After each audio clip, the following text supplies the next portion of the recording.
Welcome, everybody, to the first edition of the Arizona Wildcats Video Extra, brought to you by Fry's Food Stores. I'm Ryan Finley, sports editor here at the Arizona Daily Star with Bruce Pascoe. Bruce, the Arizona Wildcats are heading to the NCAA tournament. They're number one seed in the West region. We'll take on Weber State here Friday. Bruce, you've been following this team all year. Obviously, you've been to every game, talked to everybody. How well built is this team for the month of March? Well, the thing you got to look at is just the defense. I mean, the defense and the rebounding for some extent has carried them pretty much all year. That's the one thing they've been hanging their hat on, and that's a good thing to be hanging your hat on getting into March, where there's so many variables. Their shooting may be off, and as we've seen all year, sometimes their shooting is off, and it really hurts them. But they're always there defensively, and they can usually make up for that, and that's why they've only got 4 losses. Sure. You look at their defense, obviously. It was on display in the first couple rounds of the Pac-12 tournament last week. It seemed as if UCLA was able to get the best of Arizona, though, in the championship game. What did UCLA do to attack Arizona's defense, and is that a concern at all as they head into really the most important time of the year? Yeah, it's definitely a concern. I mean, UCLA, but the thing with UCLA is they've got extremely talented scorers on that team, and you don't see those very often. And even in the tournament, they may not run into a team that talented for a while. So, you know, you could maybe say, you know, they went out a little bit there. It was a tough deal for them, but for the most part, when it comes down to it, they could have won that game if they hit some more free throws, even with all the scoring that UCLA had. So, you know, that's the problem there. You know, that was a situation where they had the defense was a little bit struggling, and then they missed some free throws on top of it, and it didn't work out too well. Bruce, what's your take on Arizona's draw as the number one seed in the West? It's about as good as they could have asked for. I mean, frankly, they've got a pretty good path. Geography is huge for them, obviously playing in San Diego and Anaheim. If they get that far, their fans are going to fill both of those arenas pretty much as they can. Mm-hmm. It's kind of a, you know, almost like a Pac-12 kind of weekend for them. I mean, everything really works in their favor that way, and the matchups aren't too bad. I mean, they've got a pretty tough for a 16 seed. I think Weber's pretty tough, you know, but that's, again, it's a 16 seed. They've got some 3-point shooters, and Arizona's got to be out on them. But they can handle that, and then after that, it gets tougher. But it gets tougher for everybody. And you know, if they get Oklahoma State, Wisconsin, San Diego State down the road, whoever, that's about as good as draws they're going to find. I don't think it would get a whole lot better anywhere else. So in retrospect, losing the Pac-12 championship game to UCLA might have only cost them a chance at the number one overall seed. Yeah, and I don't even think that made a difference. I mean, frankly, even number 2 overall, it's like they get Weber, which is not the number 2 weakest. Or whatever it'd be, 63rd worst team. They're not that team. They're pretty good for 16.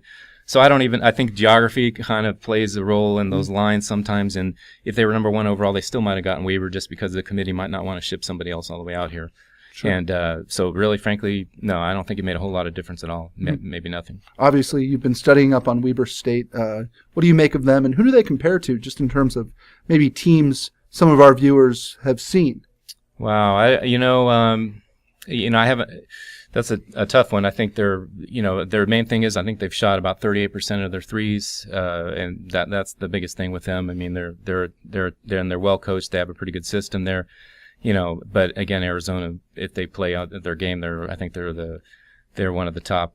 They're certainly one of the top defensive teams overall. But 3-point defense, they're up there too as well. And I think the number 24th team or something like that. And they just need to play their game and get out on them. Sure. You look at Arizona's freshmen, obviously. Aaron Gordon struggled a little bit at the end of the Pac-12 championship game, but seems to be getting better sort of game by game. Rondé Hollis-Jefferson is a lockdown defender and a dynamic player on offense, though sometimes maybe a little undisciplined.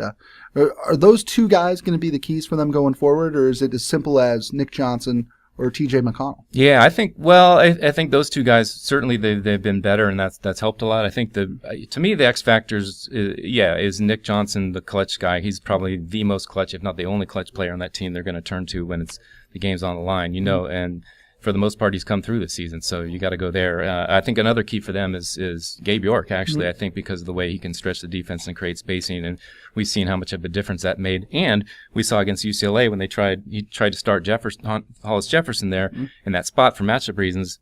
It didn't work out too well, really. And I think they're better with Gabe York on the floor, and even to some extent Elliot Pitts. And if those guys can hit a couple shots, keep the defenses honest there, that makes it a lot easier for Arizona's offense. Sure. This is the Arizona Wildcats Video Extra, brought to you by Fry's Food Store. Bruce, one more thing before we let you go. You wrote earlier this week about Sean Miller's success in the NCAA tournament. Talk about that a little bit.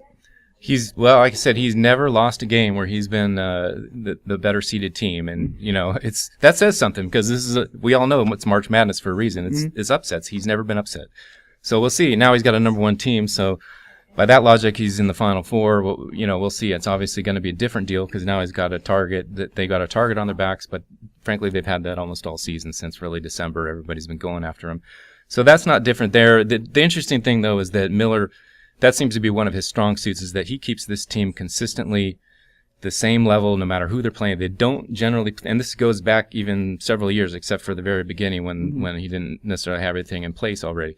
His teams generally don't play down to the level of their opponent. They don't play up. They do what they do. And if that's the case, they should be pretty good. Yeah, they talk about respecting the process. I'm sure you've heard that 7,000 times so far this season. What is the process?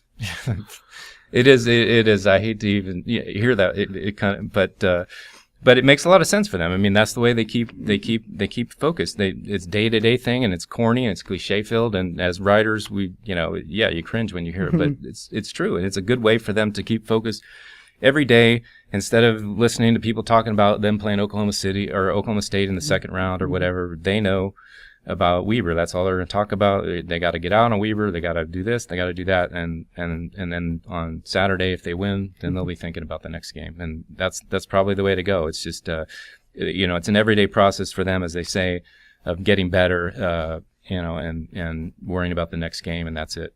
Awesome. Bruce, it's a heck of a first show. We're going to be checking in daily later this week, both here from Tucson and from San Diego, where the Star will have a team of reporters and photographers out there all week. For Bruce Pascoe, I'm Ryan Finley. This is the Arizona Wildcats Video Extra, brought to you by Fry's Food Stores, saying, see you tomorrow. Try this matchup. Low prices and faster checkout. You can count on it at Fry's.